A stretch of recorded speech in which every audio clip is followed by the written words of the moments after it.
Please, yes, yes, camera everybody. So, our resource person has joined. Good morning to all of you. Good morning to sir, Professor Maheshwar Prasad Singh. Thank you so much, sir, for accepting our invitation. So, I am going to introduce about our resource person. And Professor Maheshwar Prasad Singh has 19 years of teaching and research experience. His current research interests are machine learning, wireless sensor networks, and security IoT.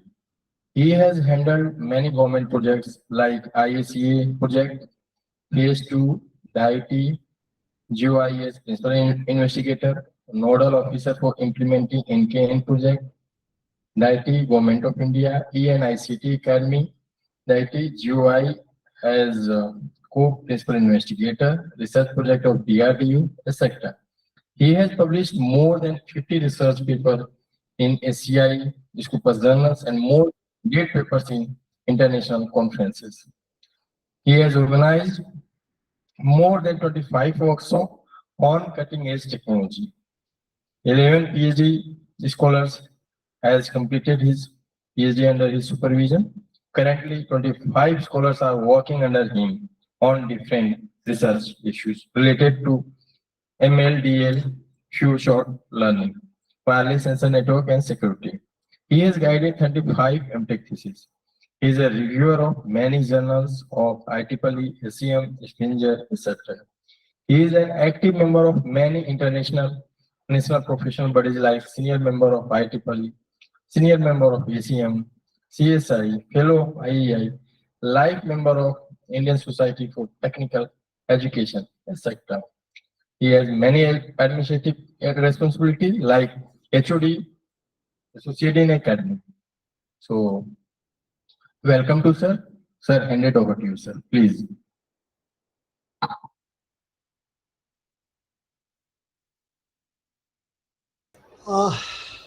Thank you, Dilip. And thank you once again that we have given the opportunity to discuss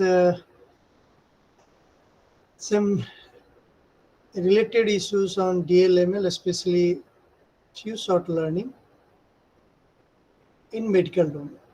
So before starting, let me share my slide.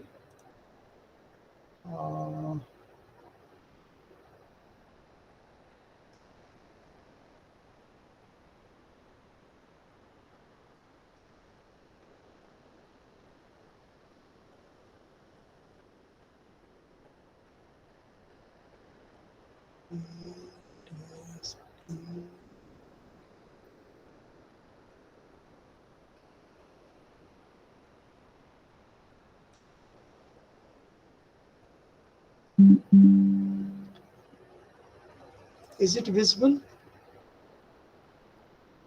Yes, sir. Yes, sir. Slide is not visible, but yeah, yes, sir. Visible, sir. Okay.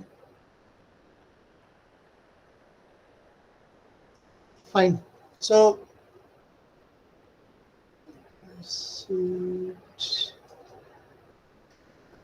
fine. So, in today, next 1 hour 30 minutes, I will try to focus on some fundamental concept because some of you might be knowing the term the few short learning. Since this is relatively new terms in the learning domain of machine learning, so some fundamental is required to understand the medical image segmentation or classification, or in fact to perform the any medical data analysis using the few short learning. So I have outlined my today's presentation in that fashion. So the first 30 minutes we will try to understand the need of this few short learning, especially in the medical domain, and then I will discuss the some of the work done by me along with my PhD scholar. using the few short learning. So one or two different work, if the time permits, we will discuss the more. But as a whole, I will try to convince you that how to approach the problem related to the segmentation classification using few short learning for medical images. We all consider the medical image is a little bit more complex than the other images. But I'm not going to going into that the complexity of the images. Rather, it is very much important to understand in the medical image the spatial information is very much important. So while doing the some of the work, we have concentrate on the spatial information as well, along with the other attributes. So let's start. So these are my outlines. Now, this is just for the information why we need the learning, any kind of the learning in the medical domain, though we have the very much experts, and moreover, in today's environment also, the hospitals or big hospitals, they are not 100% relying on the data learning models. But still, we are working on this. We are doing the research across the globe. People are working on this. The reason is this data that you are currently look at. In USA, across the globe, we don't have the data across the globe, but it is well established, published by the various agencies that due to negligence or the wrong diagnosis, then many lives are on the stake. Look at the very latest data, which is being published on WebMD. In 2023 July, 795,000 people are died in USA. Now you can think of the country like USA, where we all understand that the facilities are of the top classes. The hospitals are of the having the very good facility. The doctors are very good. So it is not that doctors are doing purposely something wrong. Ultimately, human mind is only working. Now, if you have any chance to look at the any CT image or MRI, in one plate you might have seen there may be the nearly 50 or more than 50 images of the same organ. So what is that this doctor has to do? They all look at the slides, all the 50 images, they are correlating the images, and then finally they are concluding something, whether this patient is suffering from the particular disease or not. Now, looking at the 50 images in 1 minute or 2 minutes or whatever the amount of time, there will be always chance that the doctor have done the some mistake while doing the scanning the CT images or MRI images. And if any escape has been done, then definitely the diagnosis will be wrong. And if the diagnosis is wrong, we all can understand what will happen. Either patient will die or it will suffer to the permanent disabilities. So it is not in the case of only USA. Look at the data of the UK. Around 237 million cases in England every year. In Australia, nearly 140,000 every year. So this is, I have taken the data from the different trusted sources. Now, this is about the country where we all have the notion that this country have very good medical infrastructure. Okay, so only infrastructure does not, or in fact may not be sufficient. Now Look at in case of our country, India. In Punjab, state-wise it is saying the 24%, West Bengal 17%, Maharashtra 16%, Tamil Nadu 11%. Rest of the states you can imagine. In zone-wise, if you look at, as per the record, the North 118 cases, and so and so. So these cases are reported cases. Now you think of, there are similar or in fact more than this which has not been reported, because the doctors does not, or hospitals does not want to disclose this data just because of their business model. But this is our real concern. The research community has taken this data as a challenge, and they thought of why not to support the doctors by providing the some instrument, by providing the some hand which will assist the doctor to take a decision, the proper decision. So we can think of like the decision support system. So this ML or DL or diffuse short learning, we will just consider right now as a support system. Now, why the hospitals are not relying on this our module, there is one reason. If you look at the any model, if you have gone through any model, any learning module, machine learning, deep learning, few short learning module, we are giving something that your module learns something, and later on it decide, it does the classification in case of the patient, whether suffering from the disease or not, depends on your different classifications. Now, if the doctor asks that, how you have concluded that this patient is suffering from this disease? So this module is basically looks like a black box. What happens inside exactly, we are not able to conclude that.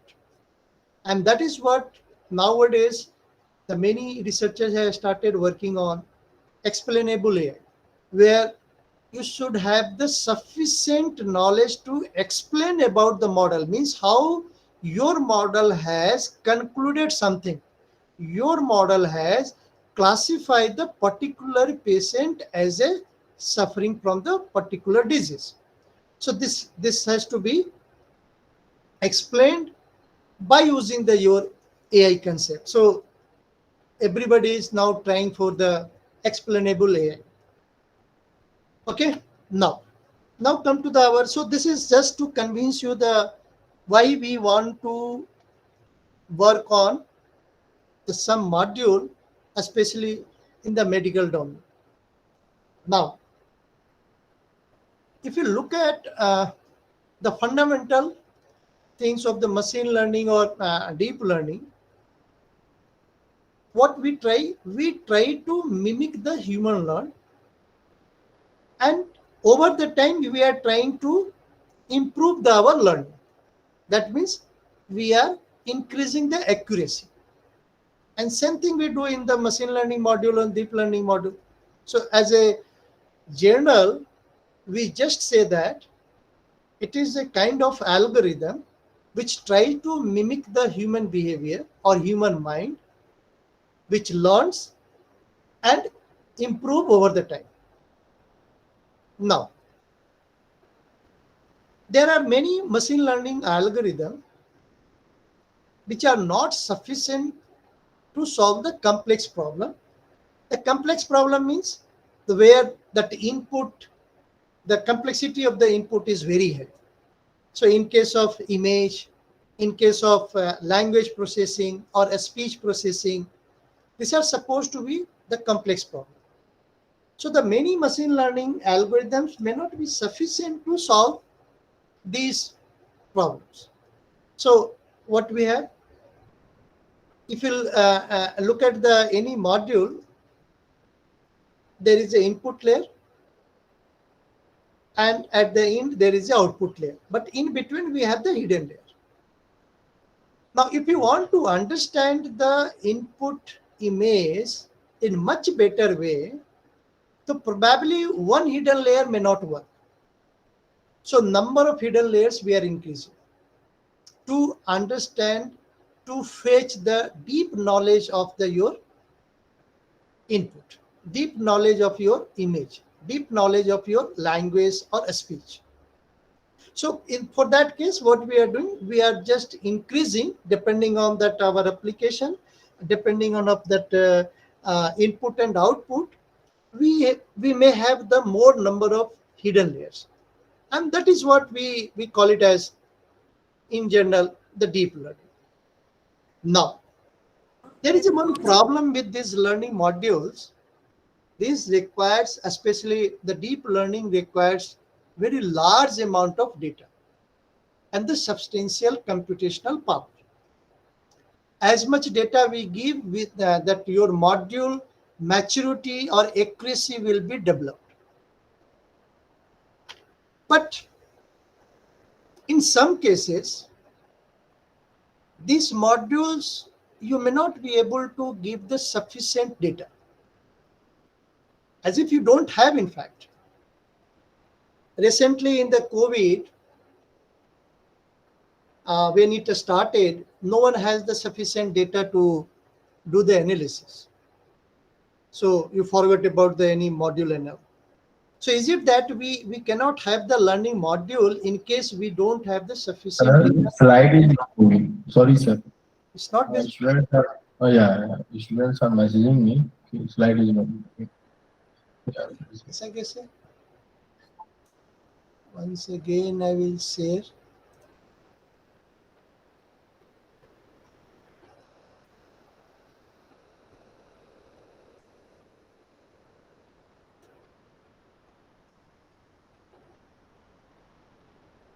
अब दिख रहा है? Slides दिख रहा है? जी sir दिख रहा है सर. स्लाइड मूव भी कर रहा है? अभी मूव तो नहीं किया सर आप. नहीं, मैं तो मूव कर रहा हूँ, लेकिन यहाँ नहीं हो रहा सर. अभी आपके पिन पे कौन सा स्लाइड दिख रहा है? बैकग्राउंड दिख रहा है. हैं? बैकग्राउंड लिखा हुआ है. Okay.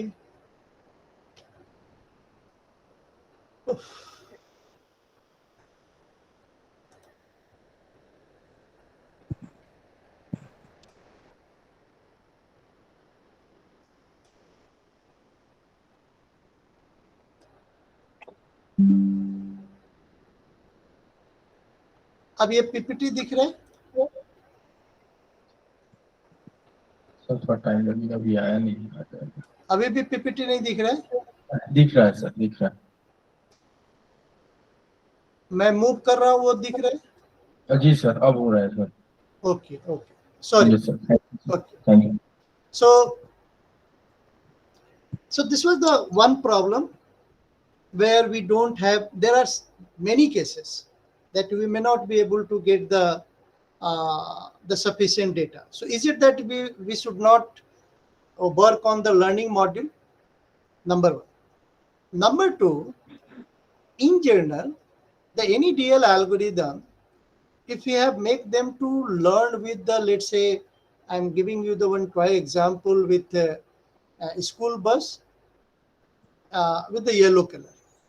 But the moment if we are giving the bus with the blue color, is it DL? Your algorithm will recognize that this is the bus. So possibly may or may not be. I'm not saying anything as a confirm, but there is a possibility that your model may not work.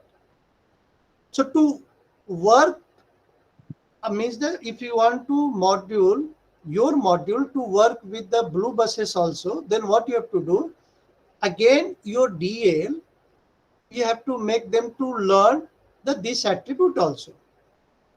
Okay, so again the training phase will go, then testing phase, and then finally you will be using your module. I mean to say that many times your DL algorithms fails to work in unseen data.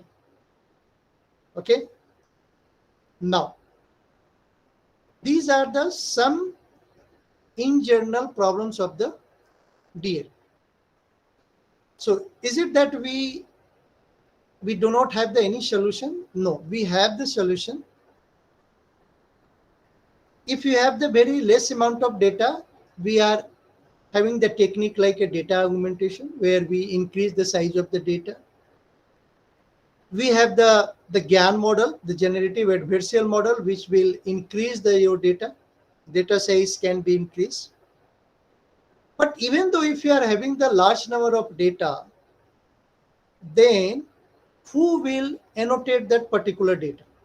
So the annotation, for the annotating your data, you may require the experts. Okay. Now, experts don't have the time. They will not give the, so this is the time consuming as well as it is not the cost effective process. So ultimately what we are saying, that we have to think of a model which will work with the low data size. And for the unfamiliar environment or unseen data also it should work. So we have to think of some innovative approach, and that is what the few short learning. The few short learning tries to handle these two concepts. So here, if you look at the one in this example, you see you have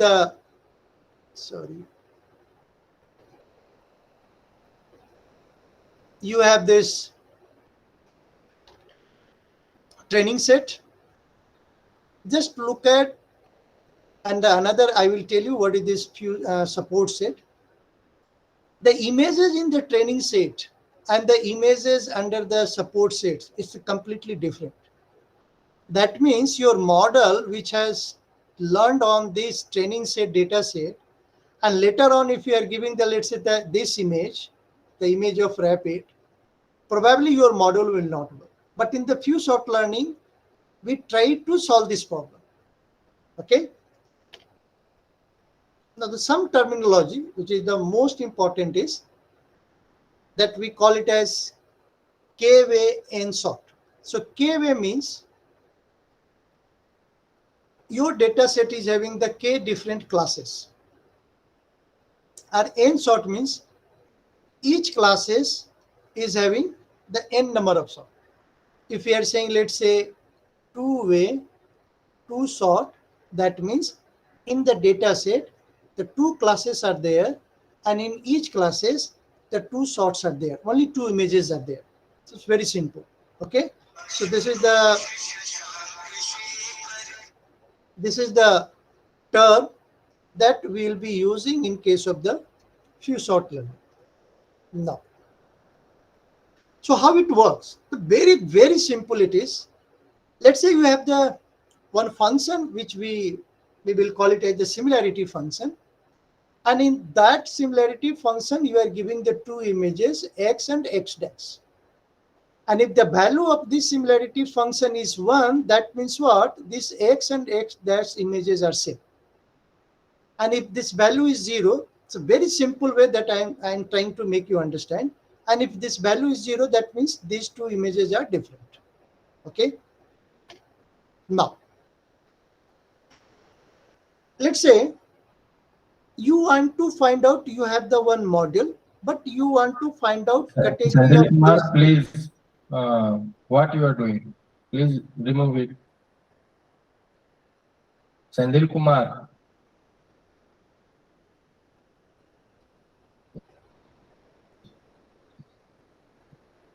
Remove position. Shall I proceed? Yes, sir. Yes, sir. One actually participant disturbed. Yes, sir. Okay. Yes, sir. So if you want to, this query is like the test data set. Okay, query image is like you want to classify what kind of image is this. So now this query image, you have the model which had learned something, but with the help of the support set, you will able to classify this image. How? Just look at this. So this query image, you will be giving along with this class, the first class, and we'll try to find out the similarity score. So assume that the similarity score with this is 0.6. Similarity score with this is, let's say, the 0.4. similarity score with this is 0.2, and the similarity score with this is, let's say, the 0.1. So you can understand that this query image we will classify as a, that this image belongs to the dog class. So we are able to do that. Okay. Now, so there are some importance that it tries to learn from the MLE. It reduces the data cost. Just now we have discussed that how it will reduce, because it does not require the huge amount of data. It does not require to do, if you don't have the huge amount of data, so that the cost or time involved during the this annotation will also be saved. So in that way, we are saying the data cost we can reduce. This is the one of the major importance of the few shot learning, and it works like a human. Your human mind, you can observe that the very small child also somewhere, if he has seen the, let's say, face, and if you give the one move where the one figure like a fish, you, if the child is looking, the child is able to recognize. So think of the child has seen only one time before and able to recognize that image again. The Sorry, similar sir. image also. So Slide this is is not what visible. our human mind is working. Okay, so that analogy we are trying to do with the few shot learning. So there are various applications, almost all kind of the image processing, like character, image, object tracking, image segmentation, the video classification, action prediction, in drug detection, the robot and continuous control of the robot. This all we can do with the few shot learning. Now the little bit about the types of the few shot learning. One is the type of based on the metric, where I will make you understand the Siamese network and prototypical network and the relation networks. Now, the learning the initialization, we will try to understand the MAML and learning the optimizer. Okay, quickly. And the last one is the based on the data. So the different data set can be generated. This is the type of by using the different argumentation of the data. Now, the very first is what? Learning the matrices. Look at this Siamese network. These network A and B both are same kind of network, okay, which has been initialized and finalized with the same weights. There will be no difference at all. Now you give the image x1 to network A and x2 to network B, and output of this we are giving to the some energy function. This is nothing but the some similarity. You might be using the cosine similarity. Okay, now this similarity will predict whether x1 and x2 are same or different. Another is prototypical network. This is very much important. The most of the research work they are using it. So try to understand this. Now, what is that? In this, if you look at this support set here, in the support set, the one class, second class, and third class. Three different classes are there.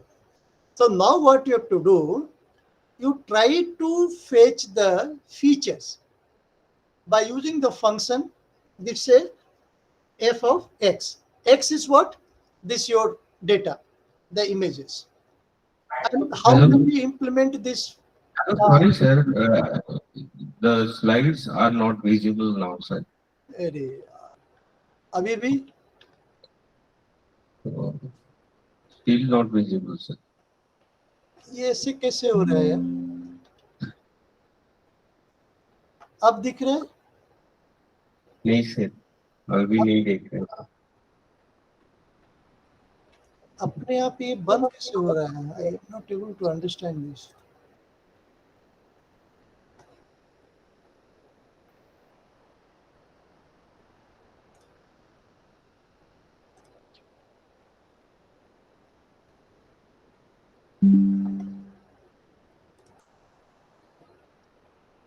अब दिख रहा है क्या? Hello. Yes, sir. This learn Now slide. it is eco हो रहा है ये तो.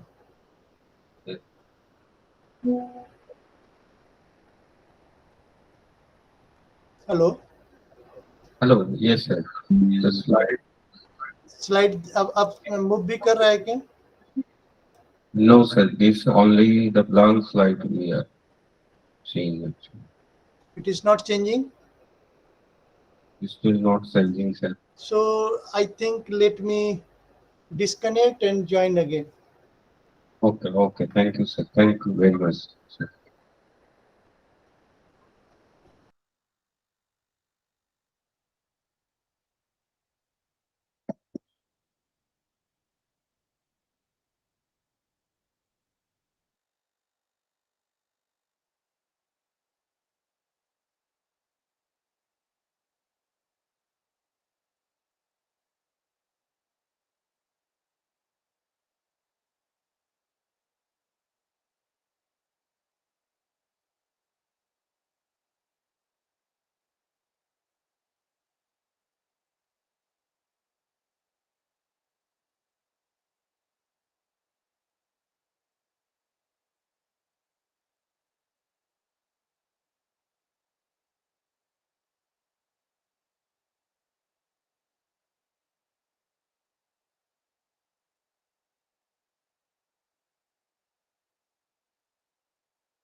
Hello.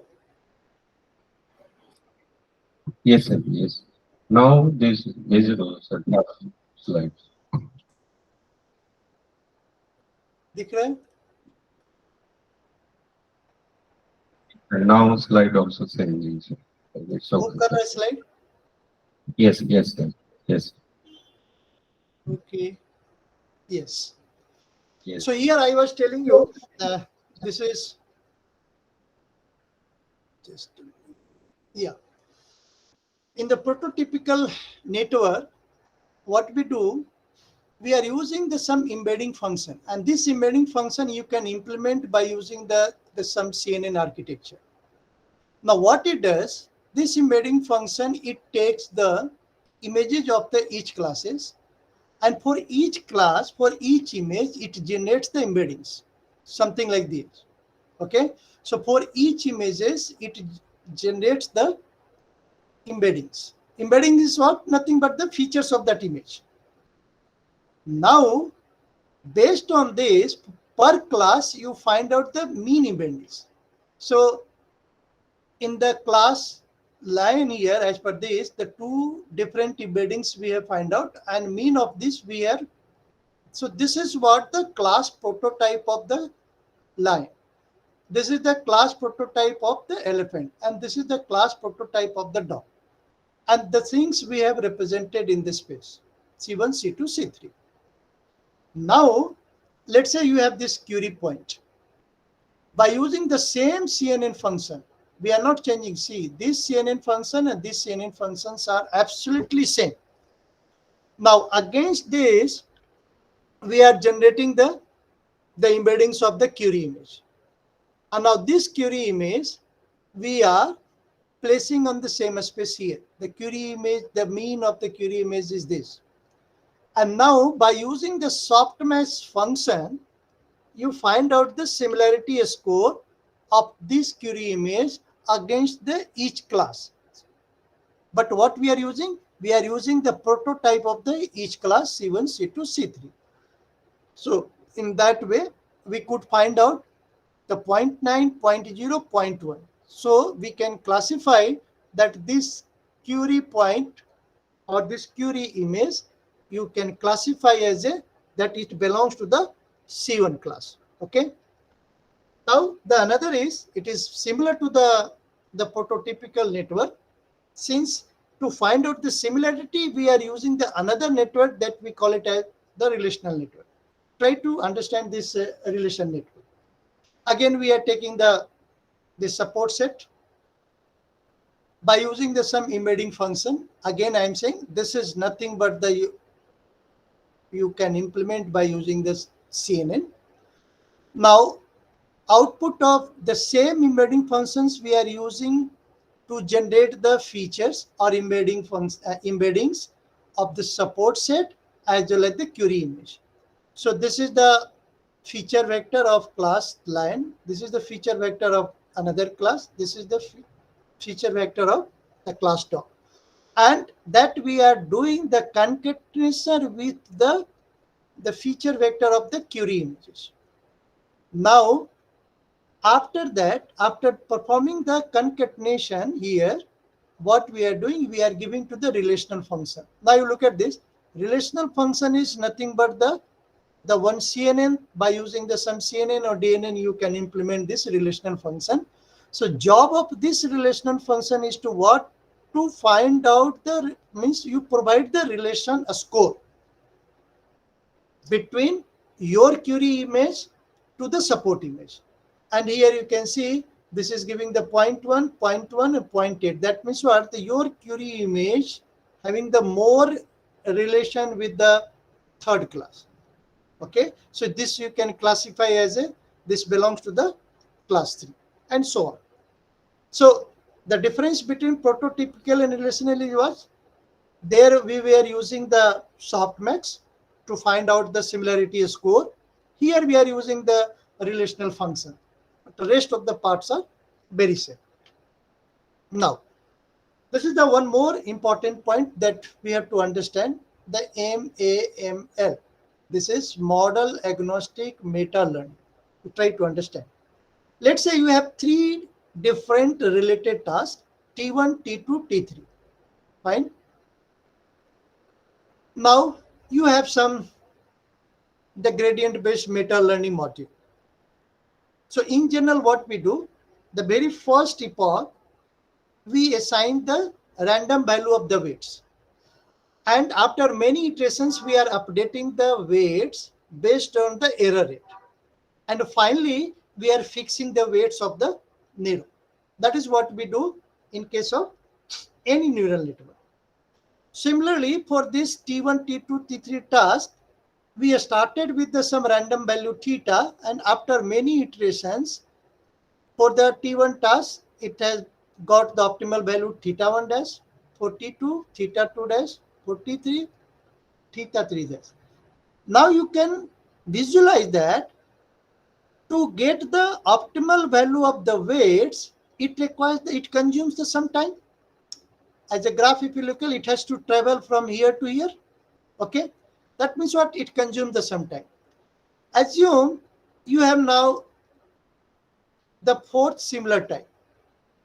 So one option is what? One option that you can start the somewhere here, the random value, and again you come across all the way, and finally you finalize the weights of neurons for this task is theta 4 dash.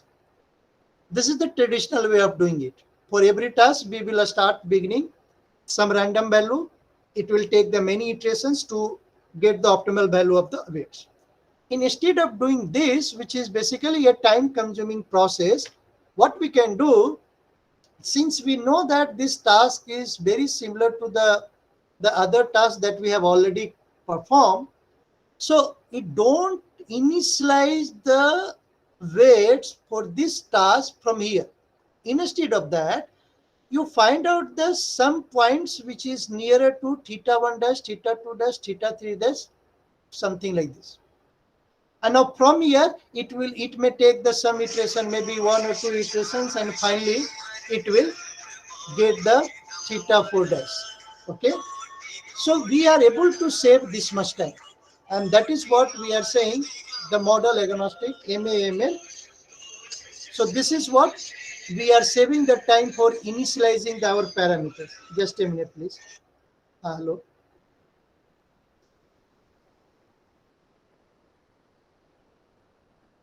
अच्छा ठीक ठीक ठीक है ठीक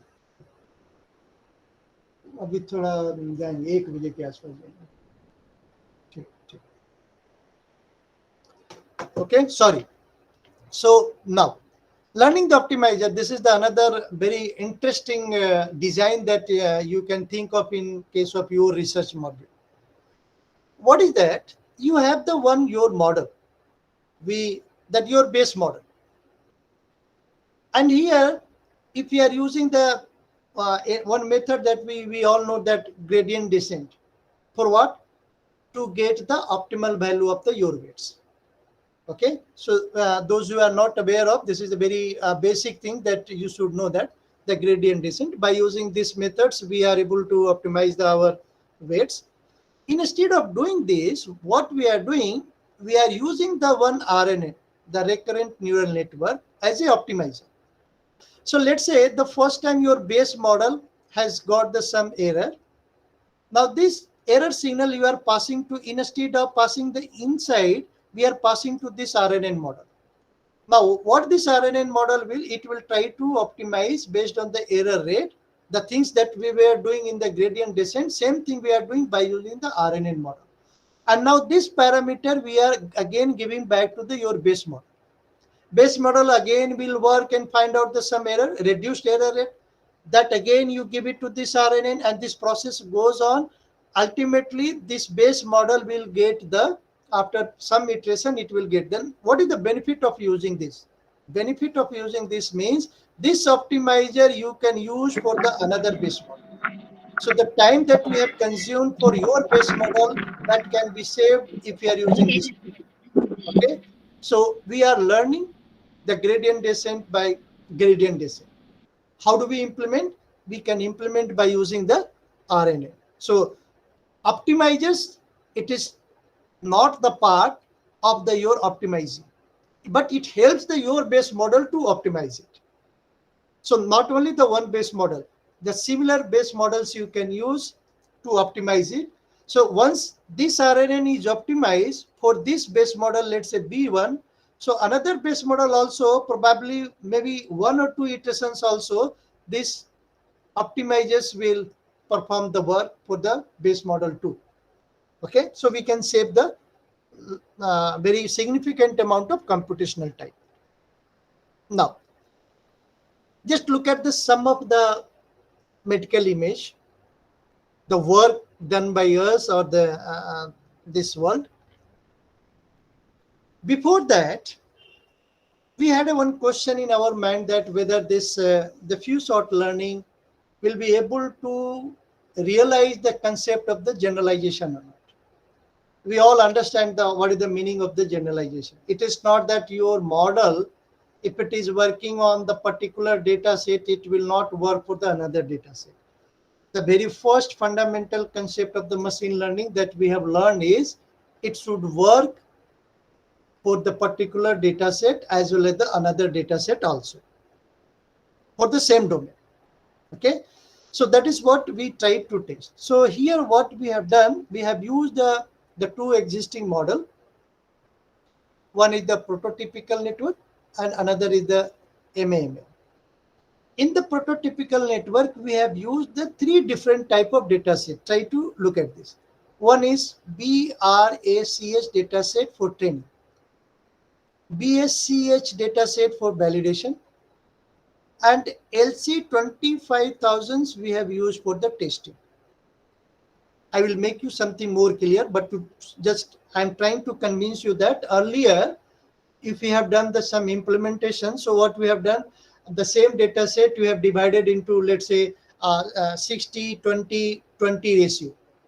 Means the 60% of your data set you are using for training, 20% for validation, and 20% for the testing. But here what I am doing, we are using altogether different data sets for testing, validation, and the training. Similarly, for the MAML architecture, again the 3 different data set. For example, BRACS data set for training, BSCS for validation, and LC25000 for testing. Now look at this here. This is the basic framework of the few shot learning. You have support image, with the help of the support image, we give the query image. As I told you, this is the unseen data. This we are using for testing. Okay, give it to the your model, and it will prediction whether this particular image belongs to which class. That is what the classification. Now you look at this BRACS data set is what? Little bit about this data set. Data set is histopathological images of automated detection of breast tumor.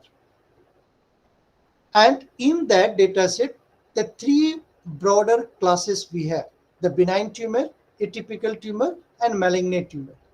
And in each class, we have the three subclasses. In benign, for example, in benign, we have the normal, pathological, benign, usual ductal hyperplasia.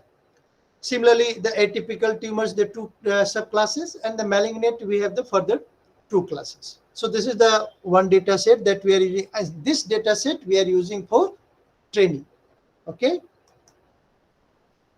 Now, the another data set, the BRACES, which is nothing but again it is the breast cancer, but another data set. Maybe the another machine, another hospitals, they have collected the data set, the breast cancer. But here in this data set, the BRACES, the two major classes we have, the benign and malignant. The earlier we have the three different major classes. Here we have the only two major classes. But in each classes we have the 1, 2, 3, 4 subclasses in the benign and the 4 subclasses in ductal. Another point that to be noted here, the same images at the different magnifying factor this data set is having. The 40x, 100x, 200x, and the 400x. Okay. So this we are using, let's say, for validation. Now another data set which you are using for the testing, the BSCH and LC 25,000. The BSCH is the breast cancer histopathological, which contains the 4 different classes: normal, benign, in situ carcinoma, and in cervix carcinoma. Whereas the LC 25, LC nothing but the lung and the colon cancer histopathological, which has the 2 different major classes, the lung tissues and the colon tissues. In lung tissues, 3 different subclasses, and the colon we have the 2 different subclasses. And this data set we are using for the testing. Now, you can look at this image very carefully. This BRACS, the breast carcinoma subtypes, the image of the breast cancer. Here again, the BSCH is the image of the breast cancer. And in the LC 25,000 also we have images of lung and the colon cancer. But the image, if you look at with your naked eye, it's a completely different. So think of, we are learning on this image, validating on this image, and we are testing with this. And this is what I mean to say, that I want to test whether the generalization is possible or not. Okay, though it belongs to the breast cancer, but images, if you look at the kind of image in this data set we have, and the kind of image in this data set, and kind of image in, it's a looks like a completely different. But still we want to, but it belongs to the cancer only, lung cancer. Okay, the breast cancer. Now, so we have implemented or uses this data sets. Now you look at the prototypical network first. The case that we have considered, the 2-way, 2-sort, 2-query. 2-way means the 2 classes. Each classes has the 2 images, and for testing we have the 2 images. Another case that we have tested, the 3-way, 3-sort, 3-query. Here it is 5-way, 5-sort, 5-query. Now you look at try to understand, try to conclude this result. If you look at the loss in the 2-way, 2-sort, here the testing loss was less in comparison to five-way, five-sort. It is obvious also. Reason is the moment we are increasing the number of classes, increasing the number of classes means what? It becomes the more complex for your system, your model. The complexity of your model will increase. So possibly the more number of classes means if we are having the classification for the two different classes only or the five different classes only, these two approach, your model will be completely different. You have to do the many things whenever you have the more than the two classes to be classified. Okay. Another is the MAML network.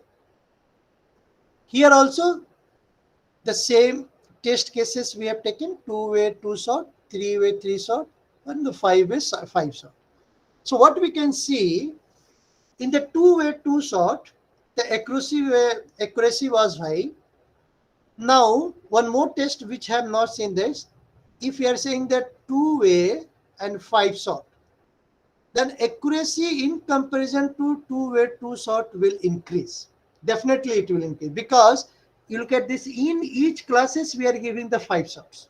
Here it was only two sorts. So learning from the two sorts will be little bit difficult compared to the learning from the five sorts. Okay. So with this, we were able to realize that the generalization is possible in case of the few sort learning also. Look at this, we have used the two different kind of network of the few sort. One is the prototypical, another is a MAML network. Okay. Now you look at this very interesting work. This is the only one sort that we are using. Look at this, the one-way segmentation. So in your model, in this model, you are giving the only one class, and the weight sort is also limited. Now this is using the one network, the adaptive local prototype pooling network, that I will make you to understand. But before that, you try to look at this figure carefully. The very first, this is the unlabeled image, which has been named as, let's say, XI. Now, in this image, if you look at carefully, the intensity of the pixels are different at the different portion. But many pixels may have the same intensity. So what you can do with this, you can generate the one graph of the superpixel. Superpixel, the meaning is self-explanatory. Means you represent the many pixels using one pixel. So how do we? Based on the intensity, for example. So here, this graph or this image you have represented as a graph, okay, by using the superpixel. So two different color it is being shown here. One is this brown color and then the blue color. Okay, but assume that this portion will be represented by the one color. This portion will be represented by the another color. But these all pixels is related. That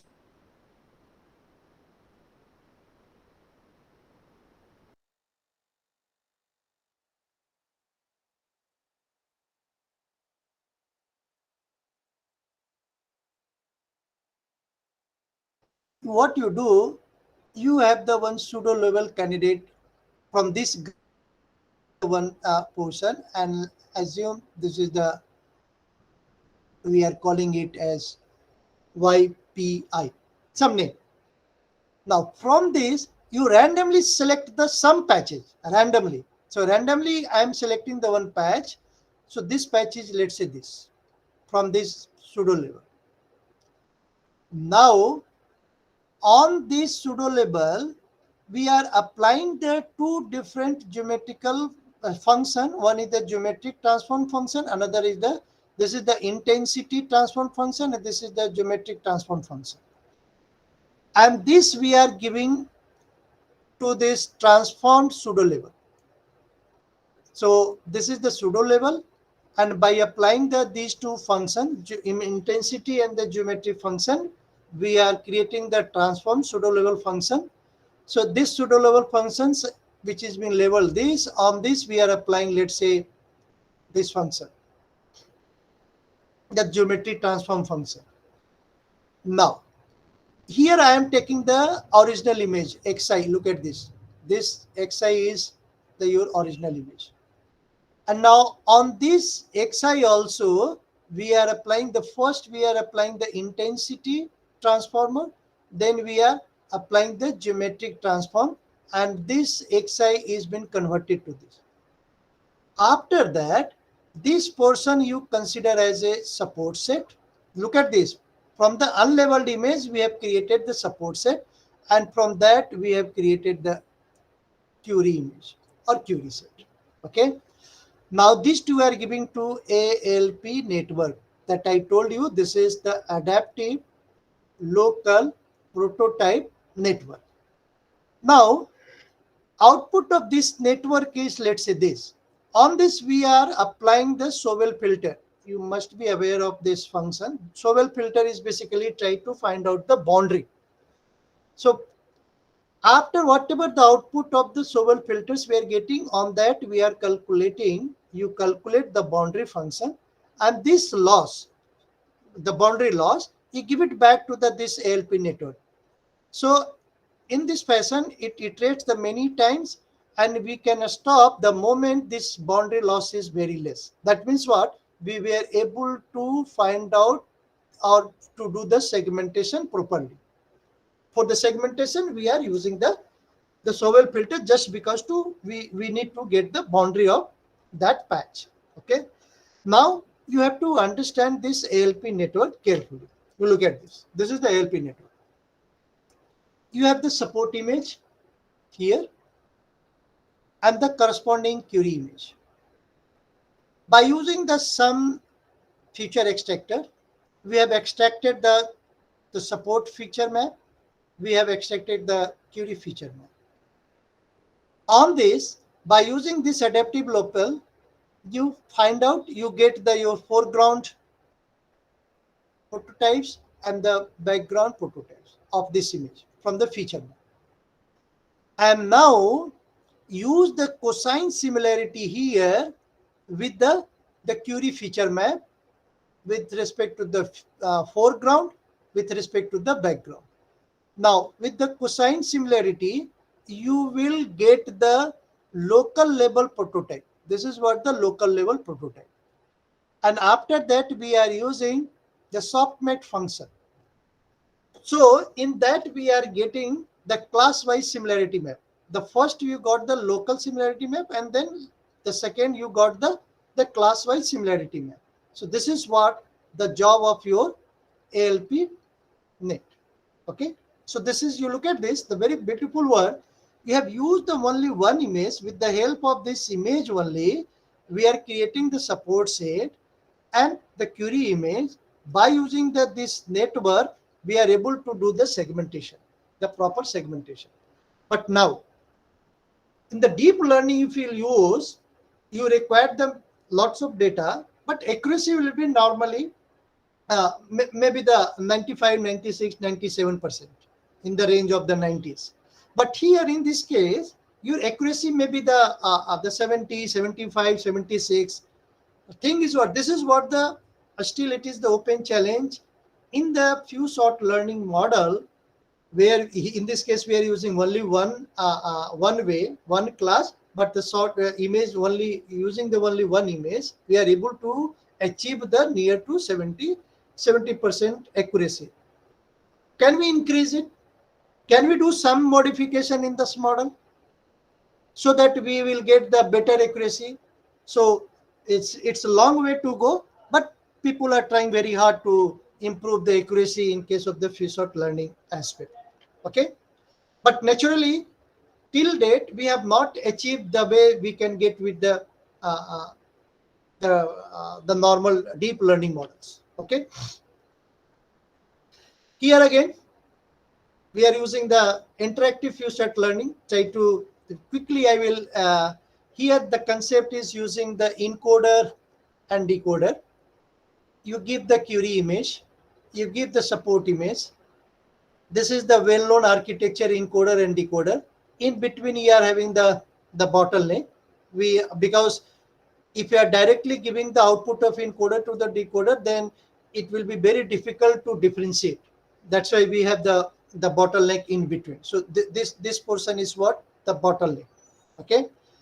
Now in this, what happens after the decoder? Whatever the output we are getting, we are giving to this interactive layer. Now probably some experts, in case of medical image, this output will be given to the, let's say, the experts doctor. Expert doctors will point out the error on this output, the output of the decoder.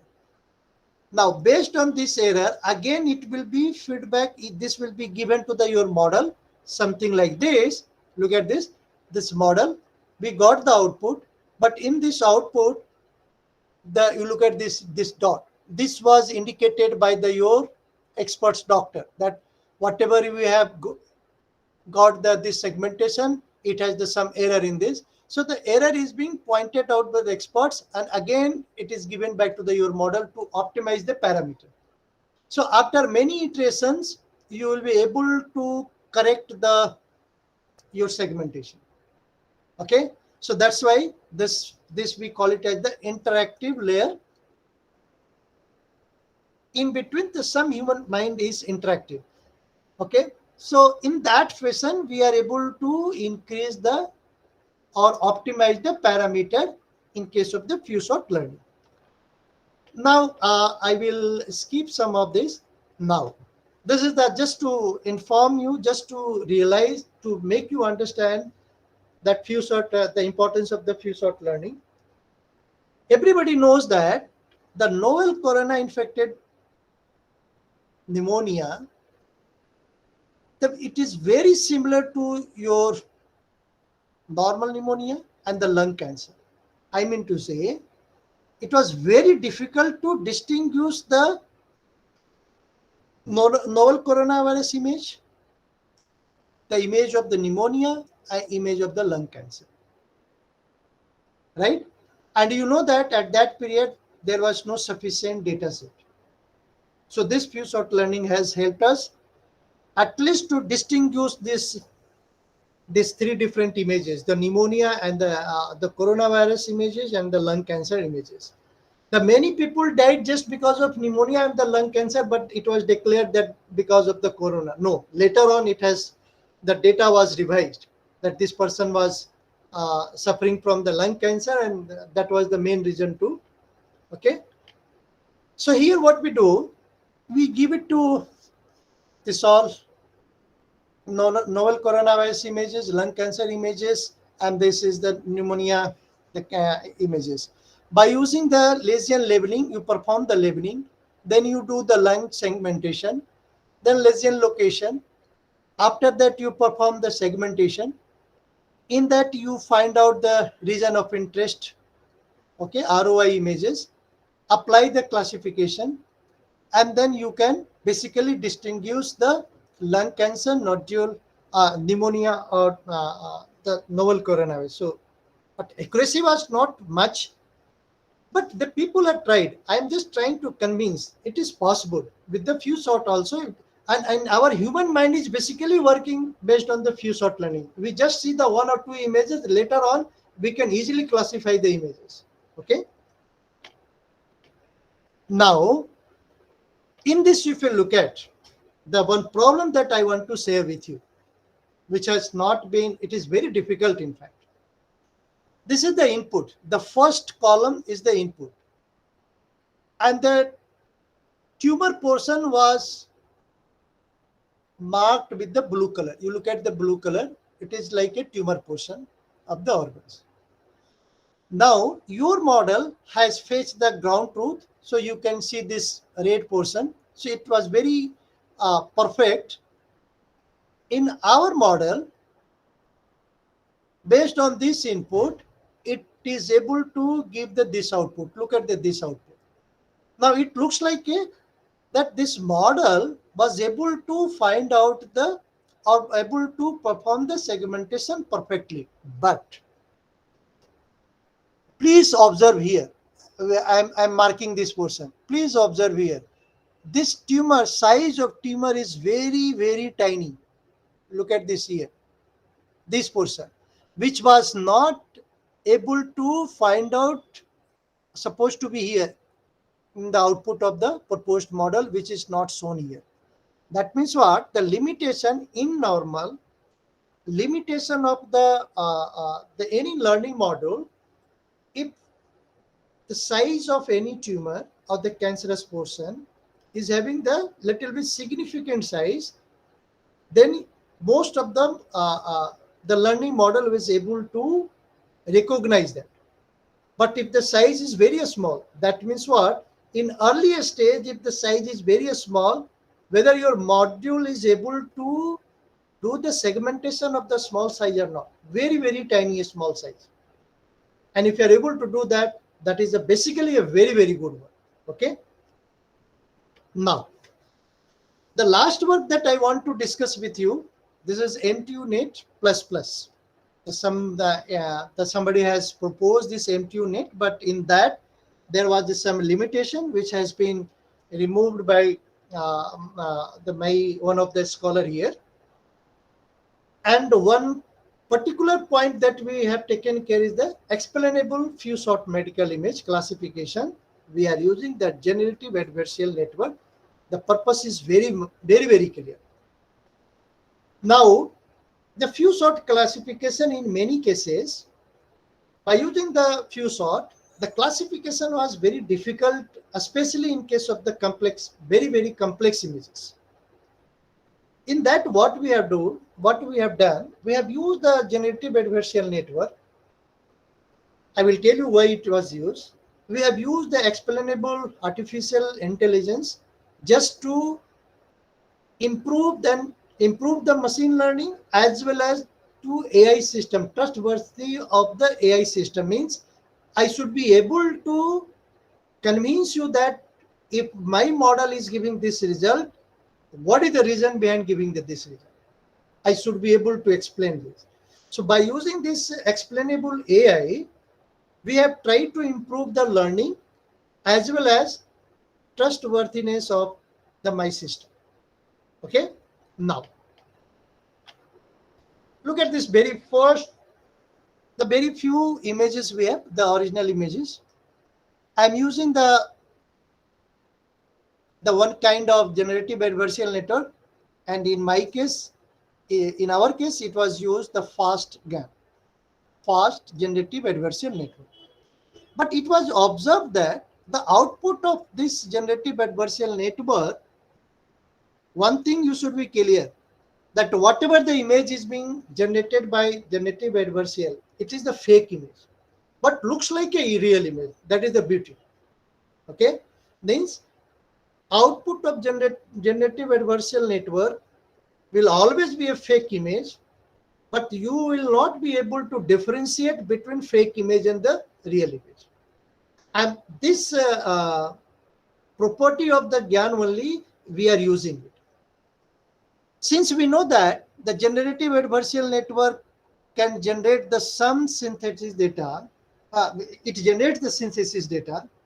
Whether this synthesis data is having the some reality sense or not. So what we did, we have used the two different classifier, because the any output that we are giving, output of this generative, that directly if we are giving to the, let's say, the few sort learning, then probably this classifier will not be work, because we know that this network has generated the synthesis data which has the some probability, some sense of the different from the real image. So what we want to make sure that to my model, to my few sort classifier, I want to give only those images which looks like the real images. So for that, what we did, we have used the two classifier here. One is the efficient net version 2 and the shuffle net version 2.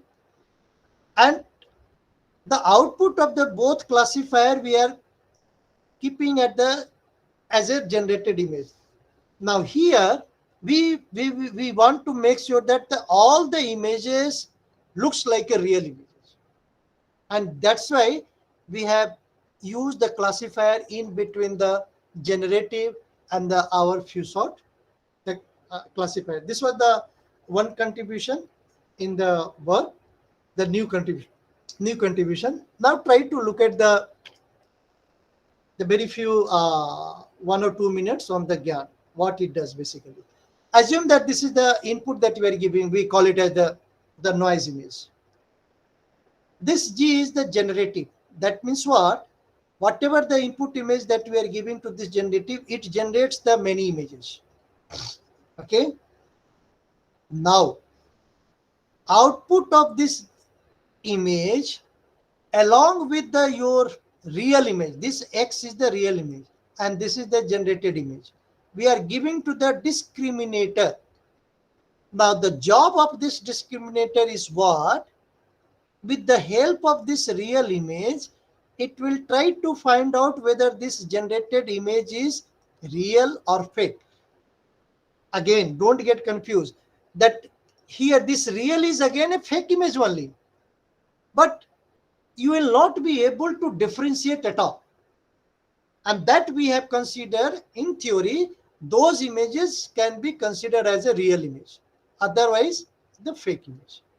So did you understand what we are doing with the GAN? This is the abstract architecture of the any GAN model. We have many GAN model, but everywhere you will find the sum generative and the sum discriminator.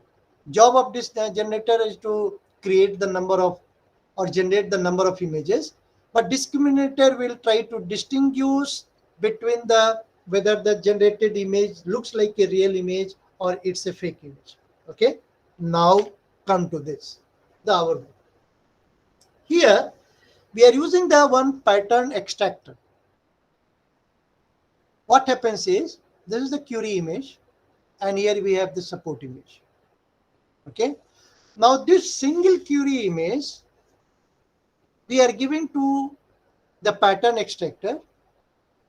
Now what this pattern extractor is doing, it creates the, let's say in this case 1 2 3 4 5 6 7 different pattern it creates of the same image that you, and in whatever it has been pattern has been extracted, by applying the some attention here, all the images will looks like a different. You look at this, and all these 7 attention images we are integrating to get the overall attention. Now the output of this CNN along with this overall attentions we are concatenating and flattening to get the features. Now this feature is what? This feature is of the query image feature. Now come to the support. This support said by using the same pattern extractor, the name itself will convince you that this module is nothing but it is extracting the different pattern of the images. So as many images we have in the support set, that many features vectors will be created. Now these features of the support vector along with the feature of your query image, we are performing the concatenation and we are doing the pairwise matching. In the pairwise matching, we are calculating the matching score to distinguish whether this query image belongs to which support class. This is what this total work. Okay. Now it is important to understand this, the pattern extractor. Okay. Now look at this. Little bit complex, but I will make you understand that how it is working. So this is the pattern extractor of MTU Net++. The whatever the query image or support image we have, the feature map we are giving to the convolutional layer. This is the size of 1:1, and the output of that we are giving to the ReLU. Fine. Activation function. We are using the ReLU activation function. Now, as I was telling you, in the medical image, information about the space. Uh, I'm not doctor, but I can convince you that the cell at the lungs and the cell on the, let's say, the skin could be different. So the cell size or the shape of the cell at the different location of your body organs will be different. Okay, and the cancer at the skin and the cancer at the let's say the chest, the shape, size, properties, features will be different. So that means what? The space location means the location information is also important in case of your, at least in the medical. So what we have done with this model here, with this model, we are trying to learn the location also. Okay, and now these locations will, for the different images, will be different. One work that some researchers earlier they have done, they have used the fixed position, but here I am using the variable position. Fixed position means what? Once in the embeddings, whatever the embeddings has been created of the space or the location, it will never change in the throughout the process. But what I am saying, this will change depending on the kind of image that we are giving. So based on the image and the output of this convolution and the ReLU, we are basically trying to learn the position embeddings. Okay. Now, output of position embeddings along with this convolution and ReLU network, we are basically performing the concatenation. After doing this reset, we are creating this map, F dash map. Now, as this portion, which we are iterating r times, this portion, please mind it, this portion. For this portion, we are giving the inputs from here. Look at this. One input here and another input is this. Output of this, let me call this F dash map. This we are giving to this reshape function and this is being given to this. Now understand. This by using the GRU with a skip connection, we are trying to extract the patterns. But you know that the first time that you are extracting the patterns, it may not be having the complete correct information. So what you want to iterate the as many times until unless we extract the pattern correctly. And that's why this portion, it is being iterated many times. Now, this GM and the GQ, these two are non-linear function, performing the dot product to get the attributes. And now here, the finally, with these attributes, we are aggregating along with your feature map of your query image of the set the support vector. But after performing this dot vector, we are using the average pooling to give the output.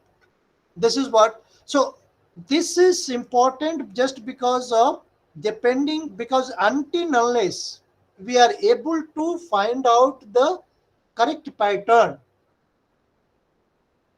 it will not be giving the output. That means what? Once we are saying something that this patient is suffering from, let's say we have classified as a cancer, malignant, then we should be able to explain why I am saying this. And that we are giving just because of we are refining the patterns as many times using the attentions. Try to look at the result also. These are the first two columns are the original image, and these images are being generated by your GAN model. Okay. In the original images, we have 1, 2, 3, 4, 5 classes. The data set which is being used, the publicly available is the HEM 10,000 data set. Now, after applying the GAN model, The each classes we have added the 1000 images. We have generated the 1000 images of the each classes, except the two classes. Which class? Vascular skin lesion and melanocyte navy. These two you look at, see, in the original the size was 142, and after GAN also remains the 142. That means what? We have not done any changes on these two classes. The purposely reason is what? I am using, let's say, these three classes for testing, these two classes for validation, and these two classes where there is no change, it is the original images. These two classes we have used for the testing. Now, another data set that we have used, the CAVI data set. In this 1, 2, 3, 4, 5, 6 different classes are there. This the original image, and this is being generated by the GAN model. Looks like, you just see this, it looks like a real image. Okay, here again also, except these two class, polyps and the ulcerative colitis, these two classes there is no change. The original image was the 500 and it remains the 500, whereas the other classes, the size of other data site classes, which we have increased from 500 to 1500. Again the same thing we are doing. The some classes we are using for testing, then validation, then the training, validation and testing. Now, one thing that we have done, we call it as evolution study. Evolution study we do just to understand the importance of the component of your module. Is it not that it should not be like that we are adding the any component without knowing why and what is the importance of this component. So if you want to check the importance of the particular component that is the part of your module, so what you can do, one first time you remove that part and then you get the result accuracy. In the second half, you include that component and get the accuracy. And if there is a clear-cut difference in the accuracy, then we can say this part which were removed earlier is basically important. It does something. It is the important for my. It is not that for the sake of the making our module complex we are adding it. The same thing we have done in our study also, the evolution study. You look at this, the first proposed model where we are not using the gap. For the different cases, two-way 1 shot 15 curie, two-way 5 shot 15 curie, two-way 10 shot 15 curie. You look at this, without this, the first row is without gap. You can see the clear difference between accuracy. On the data set, HAM 10,000. Another data set, CAVI, the same thing, with GAN or without GAN. So the GAN that we have included just to convince that it is not that for the sake of making our model complex we are using GAN. We are basically using the GAN for the benefit, which you can see here. The another that you can see, as in this module, I told you that you can learn the fixed position or the variable position embeddings, which makes the difference. You look at this here. The first positioning embedding, if it is fixed, I am getting, in this case, the accuracy is this. But if we are learning the position, the actual position, then it increases our accuracy. So that component, instead of using the fixed positioning embedding, we are learning the different position as per the real image, then it makes sense. Another component that we have used here is the GRE. The many people have used the GRE, but we try to use GRE with a skip connections. So does it make any sense here? So look at this. If our model using only GRE, then this is the accuracy 66.18. If you are using GRU with a skip connection, then the accuracy has increased to nearly 2.5%. Okay. Now, to realize, these are the in extractor, pattern extractor, the 7 different pattern has been extracted, and the last one is showing the overall aggregation pattern. So this is of the support image and this is of the query image. So look at this, for the same image at the different patterns we are extracting, and finally we are, so with this we are getting the you can say the different patches we are, different patterns we are learning, and after learning the different patterns we are aggregating and which help us to improve the accuracy.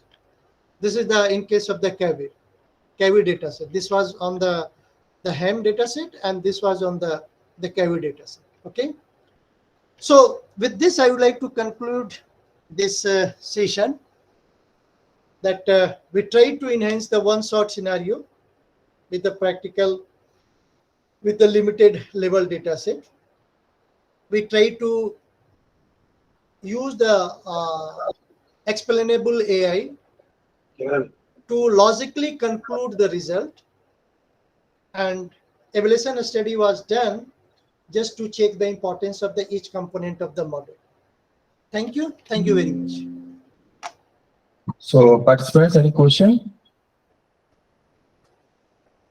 Do you have any question? Okay, so thank you Sir, so much, sir, excuse for me, sir. attending lecture. Excuse me, Yeah, sir. yeah. Yes, sir. Sir, I have one question, sir. Yeah. I'm doing research in brain tumor segmentation. I want the segmentation as well as classification. I want to know any standard table of this classification, sir. For example, we are classifying as benign, malignant, likewise. Mhm. Whether from this size to this size, whether it falls under, it is classified as benign, like that. Any standard reference table is there, sir? Because when I try to find out, it is not coming, sir. For brain classification, I'm asking, sir. No, madam. Brain tumor, I have some data set. But I could not understand your question. Can you repeat it again? Yes, sir. Sir, we will be classifying the tumor as benign, malignant, etc., sir. Hmm.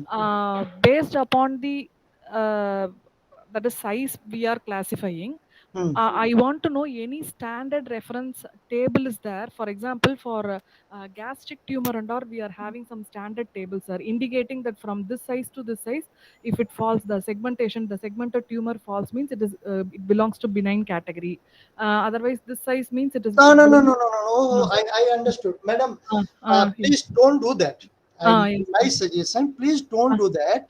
uh, Reason is, uh, depending on the size of the tumor. I told you that in one uh, case where the size of tumor was tiny, uh, but the model was not able to predict that. Okay, mm, mm, so if you look at the different size, so mm. the features of the different size of the tumor at the different location, Yes, sir. it will vary. In Mm, medical image segmentation, whatever the locations you are looking at, mm, whether it is brain tumor or chest tumor or any other organs, mm, if we are not including the property of the space or the location, mm, so definitely the your whatever your model getting the result is something different. But okay, sir. I mean to say the tumor at the brain and Mm, the tumor at the chest, mm, okay, it mm. has the completely different property, Okay, sir. right? So if Yes, we sir. are using the one reference table for the particular, you might be using, but that will not help you to enhance the quality of your work. Okay, What you okay, sir. do, try to see that module, whether your module is able to capture the different size of tumor, number one. Yes, Whether sir. whether your module is getting confused if I am giving the, let's say, the chest tumor. See, the tumor of the brain and the tumor of the chest, for doctor it is different, it is completely different, Mm, right? So yes, sir. until unless your module understand the size and the location, you will not be able to give the good module. Yes, sir. Yes, Any sir. model can give module is what you can think like a one program. If I give the any garbage input, I will get the any garbage output. Mm. right? But Yes, sir. so you concentrate on and uh, in my opinion, still people have not got the any module Mm. which recognize properly the tiny images in the original Oh, site. What they have tiny done, that tumors, what, sir. Tiny tumors, sir. yes, tiny tumor. Okay. What the people have done, they have magnified the image. Okay. Okay, sir. You understand that? Yes, sir. But now I have the one question. Mm. If any patient is having the very tiny tumor in brain and you uh, have got the CT scan or MRI, yes, sir. now with that plate, how can you magnify that? Uh, we One way cannot. we are saying that we Mm. want to support our doctor. The doctors are looking the CT scan plates only, right? Yes, sir. In the CT physical plates, how can you magnify that? Physical we cannot, but in image processing we can do use of the No, that's dilation. right. Nah, Uh, here uh, the location embeddings will help you. oh, okay, sir. Uh, That's what I'm saying. The mm, size may not be matter in this model, but the location okay. will actually matter it. Okay, sir. Okay, so Okay, sir. sorry, I don't prefer to use the any reference at least for Okay. such cases. Okay, sir. Okay, sir. Okay. Okay. Thank you, sir. Sir, shall I ask one more question, sir? Yeah, yeah, please go ahead. Yes, sir. Sir, I was using public data set for my research work, sir. Hmm. Using some CNN model. Hmm. Is it sufficient or for implementing What you can this? do, madam? Uh, In fact, you will not get the any data from the at least in India from hospitals. You will not get until unless you have the MOU with your university, yes, sir. Yes, sir. right? Yes, sir. Yes, So sir. 100% you will depend on your the Public public data. data set. Yes, sir. Now, what you can do, you train your module with the public data set, Mm. but you get the at least one or two or three some data set from the your hospitals, nearby hospitals, Mm. Okay, for sir. testing purpose. For testing purpose. Okay, sir. Okay, Okay. sir. So for Okay. testing, you can use the some real time data from the your nearby hospital, Okay, sir. and Okay. that you can manage. In fact, anybody can manage it. Okay, sir. Okay, sir. Okay. Okay, sir. Thank you, sir. Thank you. Yeah. So is there more question? Any other participant? Okay, so thank you so much, sir, for enlightening lecture on medical image segmentation and classification using few short learning.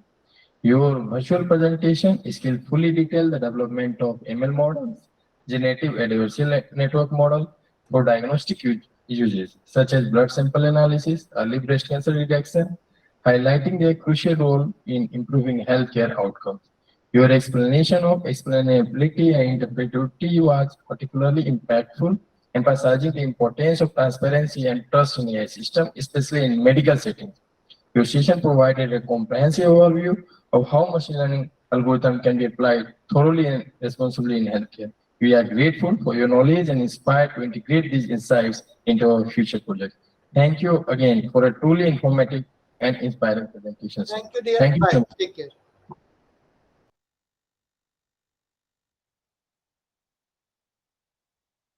Participants will just meet by 2:15. Before, kindly please join prior 15 minutes. Okay, thank you. Session will be started by 2:30. Okay.